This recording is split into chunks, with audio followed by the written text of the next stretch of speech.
ano, o Supremo Tribunal Federal validou a chamada revisão da vida toda.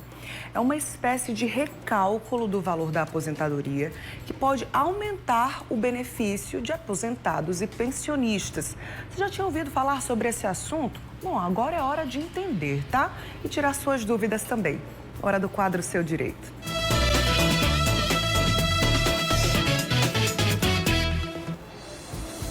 Aqui no estúdio, na Casa do Mulher Demais, eu recebo a advogada Daniele Mello. Bom dia, Dani, seja bem-vinda de volta também. Bom dia, Bruna, muito obrigada. Dá um cheiro para Helena, né, que, enfim, deixou Dani um pouquinho mais distante da gente durante os últimos meses por uma excelente razão, né, Dani? Daqui a dias eu vou trazê-la. Por favor, será uma bênção ter Helena aqui. Helena é a filhota da Dani, né? Então será uma bênção. Traga ela, porque a gente vai mimar ela um pouquinho aqui também. Revisão da vida toda, esse é o assunto de hoje no quadro Seu Direito. Claro que você pode e deve participar enviando perguntas para o WhatsApp do Mulher Demais. Já tinha ouvido falar sobre esse assunto? Bom, vai mandando sua pergunta aí pra gente no 991050400. WhatsApp do Mulher Demais, sempre aqui comigo, vendo as questões de vocês, tá? Então, deixa eu trazer aqui a primeira pergunta, claro, a gente vai partir do princípio, né, Dani? Explica pra gente que conceito é esse, o que é a revisão da vida toda? Então, Bruna, primeiro, o que seria revisar do ponto de vista jurídico, né?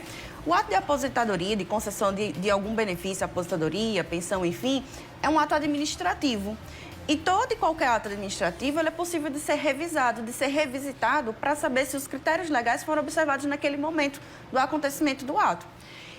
Partindo desse conceito que seria a revisão, o que seria a revisão da vida toda? Bem, em determinado momento houve uma mudança na legislação, em 99, mais especificamente, no ano de 99, onde foi modificada a forma de cálculo dos benefícios. E aí, o que é que acontece? Essa legislação, ela trouxe uma regra de transição. E essa regra de transição limitou o cálculo dos benefícios a julho de 94 para frente. Então, os benefícios eles eram calculados com essas contribuições que os segurados fizeram, de julho de 94 para frente. E o que acabou prejudicando alguns segurados em razão dessa limitação de tempo. Entendi. Então, nesse caso aí, será feito uma espécie de recálculo, é mais ou menos isso?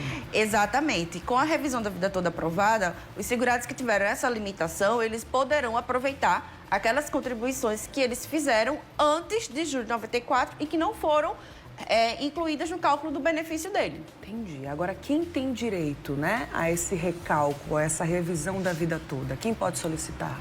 Bem, primeiro, temos que ver a questão temporal. O aposentado ou o pensionista, ele não pode estar recebendo o benefício há mais de 10 anos. Se passou de 10 anos, houve a decadência, eles não podem mais revisar o benefício.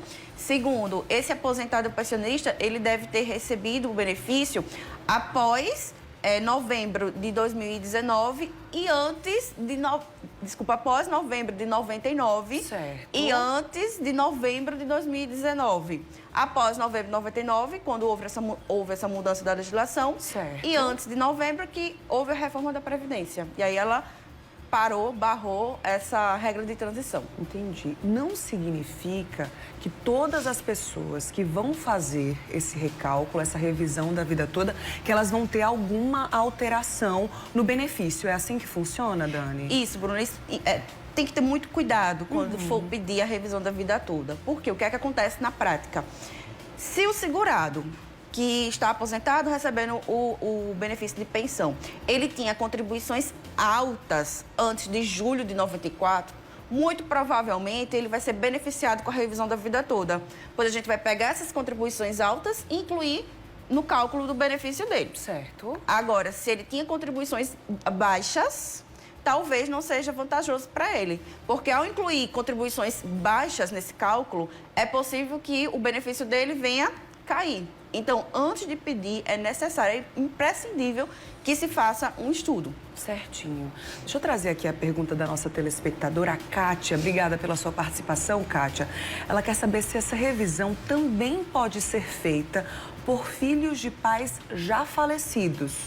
Sim, isso é bem interessante. É possível sim, desde que preenchidos os critérios que eu falei, os requisitos que falei, né, de tempo, o requisito temporal principalmente, porque entende-se que essa revisão, sendo positiva, já tinha incorporado ao patrimônio jurídico do segurado.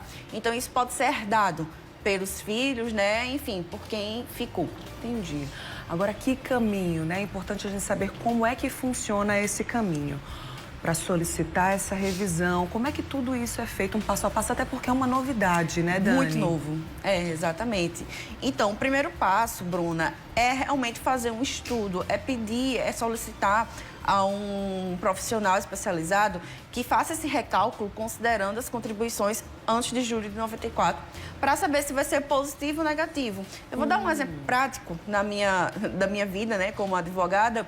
Eu tenho clientes que saíram de um salário mínimo para R$6.000 e tenho clientes que, ao fazer o cálculo, saíram de 3 para um salário mínimo, 3.000 para um salário mínimo. Nossa! Então, sem o cálculo, não tem como a gente saber se a pessoa vai ter direito ou não. Então, o primeiro passo é calcule.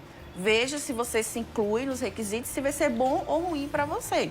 Sendo positivo, tem que ajuizar uma ação na justiça para pedir essa revisão. O INSS, ele recentemente inseriu no sistema a possibilidade de fazer o requerimento administrativo, mas isso ainda está muito, assim, oscilante. Não se sabe se o INSS ele vai realmente se posicionar no sentido de conceder essa revisão administrativamente. Então, o interessante é que, no momento, realmente ajuize a ação na justiça. Você falou que, em alguns casos, pode ter, digamos, um prejuízo. Sim. Então, a pessoa faz esse cálculo, viu que não vai ser benéfico, positivo, então deixa aquilo ali de lado. Deixa quieto, não mexe. Deixa quieto, Quem tá ganhando, não mexe. Pois é. Deixa eu trazer aqui a pergunta também da Malúcia, do Valentina. Obrigada pela sua participação também, Malúcia.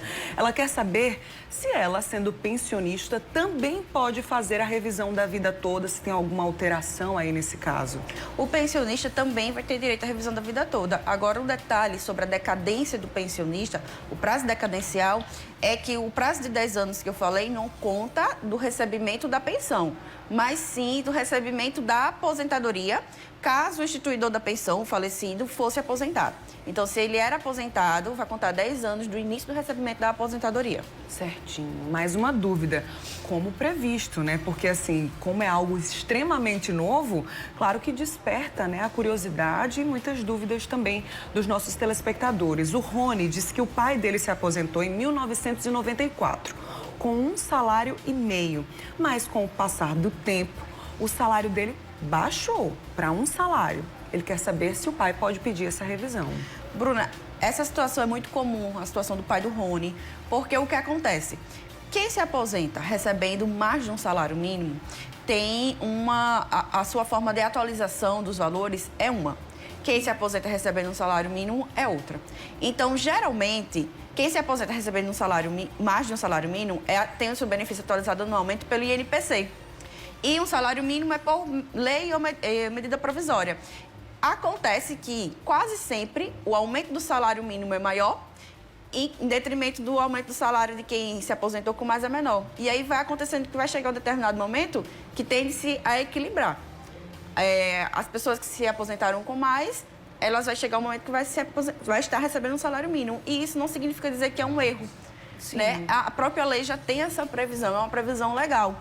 Então, não se pode dizer que, nesse caso, é um caso de revisão. Entendi. Nesse caso, quando existe a dúvida, né, Dani, o ideal é buscar a ajuda de um especialista, um advogado especialista em direito previdenciário. É melhor que seja assim? Para tirar essa dúvida? Exato, Bruna. É melhor. É melhor que o segurado ele tenha esse parecer técnico de um especialista. O especialista ele vai recalcular todo o benefício, vai verificar se houve a observância de todos os critérios legais. O cálculo de benefício, eu costumo dizer assim, que a gente faz meio que um trabalho investigativo. Sim. Sabe? A gente vai investigando se todos os critérios foram observados, se for apresentada toda a documentação necessária. Às vezes, com a apresentação de um novo documento, é possível mudar todo o cálculo do benefício do segurado. Certinho. No próximo bloco, a gente vai voltar a falar sobre esse assunto. Essa foi uma introdução, né? Para você entender do que se trata. Vai mandando aí suas perguntas pra gente no WhatsApp do Mulher Demais ou através do nosso Instagram, o @CorreioTV. O WhatsApp tá aí na tela. 991050400 e, como vocês bem percebem, eu fico com o celular na mão acompanhando em tempo real os questionamentos, as dúvidas de vocês. Então vai mandando, daqui a pouquinho eu volto a conversar com Dani, viu, Dani? Combinado assim. Vamos às novidades do